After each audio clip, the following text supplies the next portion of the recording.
Nous allons découvrir ici une technique fort intéressante pour isoler les répétitions de lignes dans un tableau Excel. Il n'est pas seulement question de débusquer les doublons, il est question d'identifier toutes les lignes qui portent exactement les mêmes valeurs sur toutes les colonnes qu'elles engagent. Et pour cela, nous allons le voir, la fonction filtre peut exercer une matrice conditionnelle chirurgicale en embarquant la fonction de dénombrement multicritère nb.si.ens. Sur l'exemple illustré à l'écran, nous travaillons sur un tableau des ventes présenté sur la gauche de la feuille. Ce n'est certainement pas évident à la première lecture, surtout en l'absence de mise en forme conditionnelle, contrairement à ici d'ailleurs. Eh bien, certaines lignes se répètent strictement à l'identique. En d'autres termes, certaines ventes ont été doublées, voire triplées. Sur la droite, et dans deux tableaux distincts, nous réalisons l'extraction premièrement des lignes répétées et deuxièmement l'extraction des lignes uniques.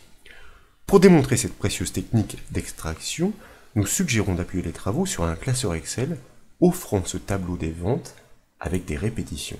Et comme toujours, ce classeur est offert au téléchargement depuis le site bombache.fr. Nous trouvons effectivement le tableau des ventes avec les deux zones d'extraction sur sa droite.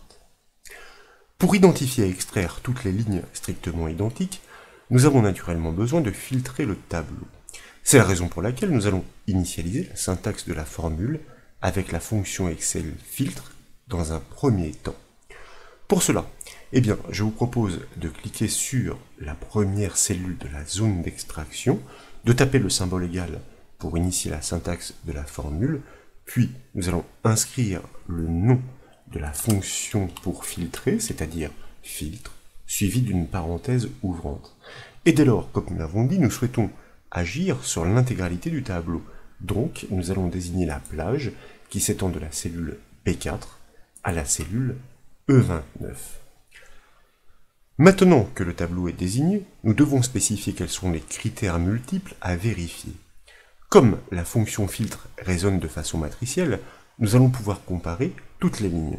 Premièrement, nous tapons un point-virgule pour passer dans l'argument du critère. Ici, l'idée est de vérifier si la ligne en cours d'analyse, par ce processus récursif, est trouvée strictement à l'identique au moins une fois dans le tableau. La fonction qui permet de comparer les données de chaque colonne d'une ligne avec toutes les autres est la fonction Excel nb.si.ens. Il s'agit de confronter chaque colonne à elle-même sur toute la hauteur du tableau. Si le résultat retourné par la fonction nb.si.ens est supérieur à 1, nous saurons que la ligne en cours d'analyse est strictement répétée au moins une fois.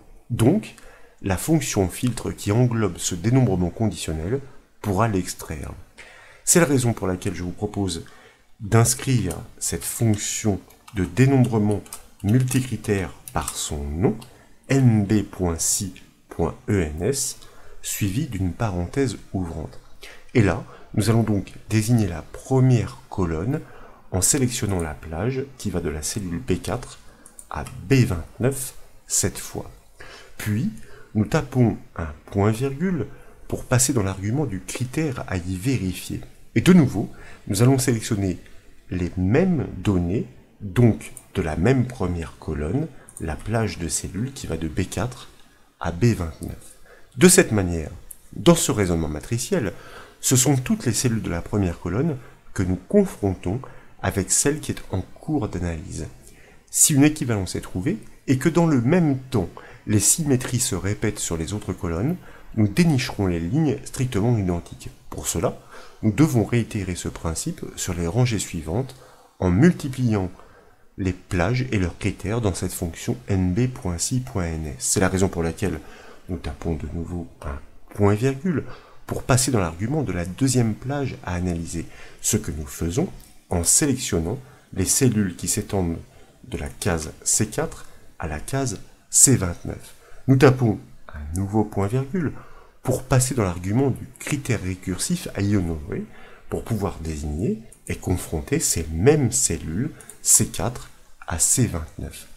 Ces mêmes vérifications doivent être entreprises sur les autres colonnes pour qu'elles soient toutes recoupées et ainsi permettre d'identifier à l'issue toutes les lignes strictement identiques. C'est la raison pour laquelle nous tapons un point-virgule pour désigner la plage de la troisième colonne, D4 à D29, que nous confrontons à ces mêmes cellules, D4 à D29, point-virgule.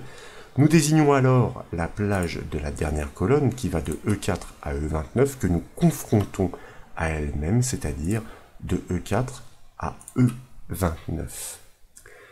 Dès lors, donc, eh bien, nous pouvons fermer la parenthèse de la fonction nb.si.ens pour chercher à honorer le critère suivant, supérieur à 1. Cela signifie que nous cherchons à filtrer toutes les lignes qui sont strictement, non pas identiques, mais répétées, supérieures à 1, donc qui se retrouvent à plusieurs reprises dans l'énumération de ce tableau. Ensuite, je vous propose de taper un nouveau point-virgule pour passer dans l'argument de l'échec de la fonction filtre. Comprenez, l'argument qui se déclenche lorsqu'aucune correspondance n'est trouvée. Donc, lorsqu'aucune ligne strictement identique avec une autre n'est décelée. Et là, je vous propose, eh bien, très classiquement, d'adresser à l'utilisateur une indication, un message, entre guillemets, pas de doublon, pour pouvoir prouver cet échec, en l'occurrence, eh bien, que ce tableau ne propose aucune ligne répétée. Il ne nous reste plus qu'à fermer la parenthèse de notre fonction filtre et à valider la formule, bien sûr, par la touche entrée du clavier. Et comme vous le constatez, les extractions se répandent automatiquement car la fonction filtre est une fonction naturellement matricielle.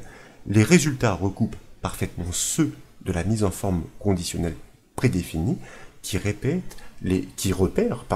les lignes qui ne sont pas strictement identiques, comme on le voit ici, avec G clair, pour le même nom, pour le même code article, pour la même date et pour le même montant.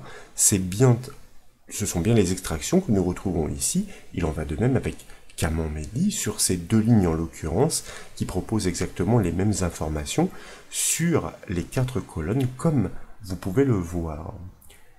Désormais, pour procéder à l'extraction inverse, le principe est le même. Il suffit simplement d'adapter le critère pour isoler les lignes strictement identiques. C'est la raison pour laquelle, ici, nous allons prélever cette précédente syntaxe dans la barre de formule que nous copions avec le raccourci clavier CTRL-C. Nous sortons de la barre de formule avec la touche échappe du clavier pour ne pas risquer d'endommager le calcul.